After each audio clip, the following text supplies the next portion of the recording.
Hello, जय हिंद। स्वागत है आपका हमारे यूट्यूब चैनल पे।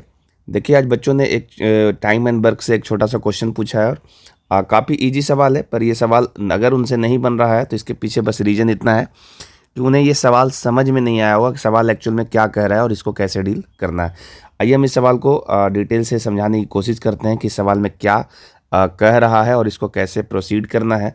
तो ध्यानपूर्वक पूरा वीडियो देखिएगा तो आपको ये सवाल बनाने आ जाएगा और इसके जैसा जितने भी सवाल आपके सामने आएंगे वो सबको बहुत आसानी से बहुत कम समय में आप सॉल्व करके नंबर गेन कर सकते हो। चलिए, सबसे पहले सवाल को पढ़ लेते हैं कि सवाल क्या कह रहा है। आपके स्क्रीन पे है, आप भी सवाल को स्थिर से एक बार पढ़िए और समझने की कोशिश करिए क्या क्या चीज़ें दिया हुआ है। तो सवाल में कहा बी द्वारा किया गया काम ए द्वारा किए गए काम का 3/4 है तथा सी द्वारा किए गए काम का 5/4 है। ठीक है, और ए अकेला उस काम को 6 दिनों में पूरा कर सकता है, तो ए, बी और सी द्वारा उस काम को पूरा करने में कितना समय लगेगा। ठीक है, यही सवाल है। तो देखो, यहाँ पे समझना क्या क्या कहना चाह रहा है कि बी द्वारा किया गया कार्य ए द्वारा किए गए काम का 3/4 है। ठीक है, आप यहाँ समझिए, अगर बी द्वारा बोला गया कि बी द्वारा किया गया कार्य ए द्वारा किए गए कार्य का 3/4 है, इसका मतलब ये है कि अगर ए जो है 4 काम करता होगा तो बी वहीं पे 3 काम करता होगा, है ना। अगर आपको ये सब बात समझ में नहीं आ रहा तब इसको ऐसे समझ सकते हैं कि अगर ए जो है x काम करता होगा तो बी जो है x का 3/4 काम करता होगा, चूंकि 3/4 बोला है ना। तो हम यहाँ पे x जो वैल्यू है ना, ये x को x न मान के हम 4 मान लिए। ऐसा करने से ये वैल्यू आसान हो जाता है। तो हमने ये कह दिया कि a जो है x काम करता है तो b जो है इस 4 काम का 3/4 निकालेंगे तो ये 3 आ जाएगा। तो ये करना आसान हो जाता है, तो आपको यही मानना चाहिए। ठीक है, तो यहाँ पे इसको पहले हम हटा लें। तो हमने क्या एज्यूम कर लिया है कि a 4 काम करता है तो b वहीं 3 काम करता है। ठीक है, और फिर b के बारे में ही कहा गया है। ठीक है, b के बारे में ही कहा गया। अगर हम b की तुलना ही c से करें, b की तुलना किससे कर रहा है? c से कर रहा है। कैसे कर रहा है? कह रहा है c द्वारा किया गया काम का 5/4 है ना। किसके बारे में कहा है? तो इसी b के बारे में कहा है कि अगर c जो है 4 काम करता है तो b वहाँ पे 5/4 करता है। इसका मतलब ये 5 करता होगा, है ना। इस तरीके से इसका रेशियो दिया हुआ है। अब अगर ध्यान से हम इन तीनों सभी रेशियो को बैलेंस कर दें, बैलेंस कैसे करोगे तो यहाँ ध्यान देखो बी के बारे में यहाँ पे 3 डाटा दिया हुआ है। ये सब रेशियो है ना, इस रेशियो को थोड़ा बैलेंस करने आपको आना चाहिए। तो बी यहाँ पे देखो 3 दिया हुआ है और यहाँ पे बी 5 दिया हुआ है। तो ये अलग अलग वैल्यू नहीं होना चाहिए, दोनों बराबर होना चाहिए। तो कैसे बराबर कर सकते हैं? तो इस 3 और 5 का एलसीएम 15 होता है। तो यहाँ से भी बी को 15 बना दो और ये भी 15 बना दो। तो इसको कैसे करना होगा? तो इसको हम 5 से गुना कर लेंगे। 5 से गुना करेंगे तो ये 5 दिया 15 हो जाएगा और ये 5 20 हो जाएगा। देखो, यहाँ b 15 हो गया और इसको b को 15 बनाने के लिए 3 से गुना कर देंगे। तो यहाँ से b हो जाएगा 15 और ये हो जाएगा 4 तिया 12। ठीक है, तो अब यहाँ से देखो कि a, b और c का जो रेशियो आया क्या आया? तो a का 20 आ गया, b का यहाँ से 15 आ गया और c का यहाँ पे 12 आ गया। ठीक है, अब अगर आप इस चीज़ों को ध्यान दोगे तो ये सवाल आपको क्या कर रहा है? ये आपका काम के बारे में बोला है। ये सारा डाटा किसके बारे में दिया हुआ था? काम के बारे में।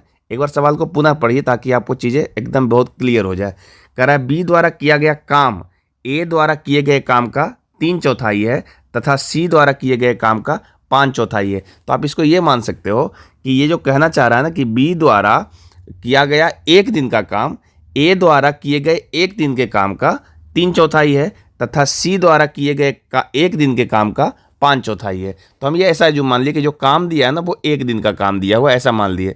ठीक है, अब अगर 1 दिन का काम इसको आप मान लोगे तो आप खुद से देखो कि क्या बोला जाएगा कि ए अकेला उस काम को 6 दिन में करता है और ए अकेले 1 दिन में कितना काम कर रहा है? 20 काम कर रहा है। तो इस प्रकार से कुल काम क्या हो जाना चाहिए, है ना। तो कुल काम हो जाना चाहिए कि ए अकेले 20 काम करता है और ये 6 दिन में काम खत्म करता है। इसका मतलब कुल काम 120 हो जाना चाहिए। और इसी कुल काम को किससे करवाना चाह रहा है? तो तीनों से करवाना चाह रहा है कि अगर तीनों मिल करके, यहाँ देखो लिखा है, तो तीनों मिल करके उस काम को कितने दिनों में करेंगे। तो ए प्लस बी प्लस सी के बारे में पूछा, कुल काम कितना है? तो कुल काम हो गया 120 और बटा तीनों के 1 दिन का काम कितना है? तो हम इस तीनों ही डाटा को जोड़ लेंगे। तो जब आप जोड़ोगे 20 + 15 और + 12 तो ये वैल्यू आपका आएगा 47। देखो 20 + 15 + 12 करेंगे तो ये वैल्यू आएगा 47। और जब इसको आप 120 में 47 से भागा दोगे तो यही वैल्यू आएगा, देखो 2 बार में लगेगा और ये 47 हो गया, तो 2 पूर्णांक ये 26/47 दिन आ जाएगा। ठीक है, इतना ही दिन में ये जो है तीनों मिलकर के उस काम को कर पाएगा। देखिए ऑप्शन नंबर यहाँ पे 1 में दिख रहा है, यही इसका सही जवाब है। ठीक है, तो इस तरीके से आप सवाल को बहुत आसानी से डील कर सकते हो। अगर आपको समझने में दिक्कत हुआ तो हम एक बार पुनः इसको रिवाइज कराने की कोशिश करते हैं। देखिए यहाँ पे आपको बस इतना सा एज्यूम कर लेना है बात को कि ये जो कहना चाह रहा है कि बी द्वारा किया गया काम ए द्वारा किए गए काम का 3/4 है, तो ये समय तो सबका बराबर ही रखा होगा ना, तो हम वो समय बराबर करने के लिए 1 दिन ले लिए हैं और इस सवाल को इस तरीके से मानना शुरू कर दिए कि बी द्वारा किया गया काम ए द्वारा किए गए 1 दिन के काम का 3/4 है ना। मतलब ये कि 1 दिन में जितना काम बी करता है तो 1 दिन में जो ए काम कर रहा है उसका 3/4 कर पाता है, और सी जो 1 दिन में जितना काम कर पा रहा है बी उसका 5/4 कर पा रहा है, और उससे ये रेशियो अब बना लीजिए।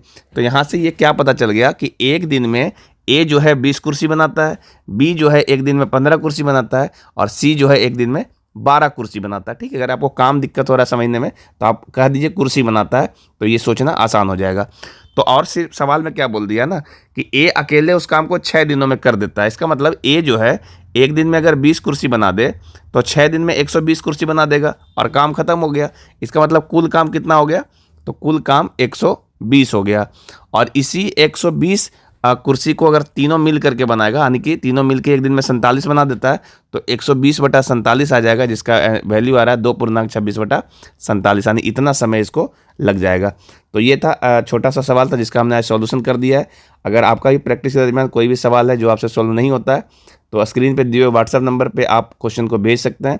आपसे रिक्वेस्ट है कि जब भी आप क्वेश्चन भेजते हैं तो आप क्वेश्चन के ऑप्शन सहित भेजिए, सो डैट कि आपके साथ डिस्कस करने में थोड़ा आसानी हो। ऐसे क्या है कि ऑप्शन नहीं होगा तो आपको समझाने में थोड़ा दिक्कत होता है ना। और चैनल पे अगर आप नए होंगे तो चैनल को जरूर सब्सक्राइब कर देना, अपने फ्रेंड सर्कल में शेयर कर देना ताकि और बच्चों का सवाल मेरे पास पहुंच सके। चलिए मिलते हैं कोई और ऐसे ही सवालों के साथ। जब बच्चों का और भी ऐसा एक्स्ट्रा कोई सवाल आएगा तो हम आपके साथ डिस्कस करेंगे। तब तक के लिए जय हिंद।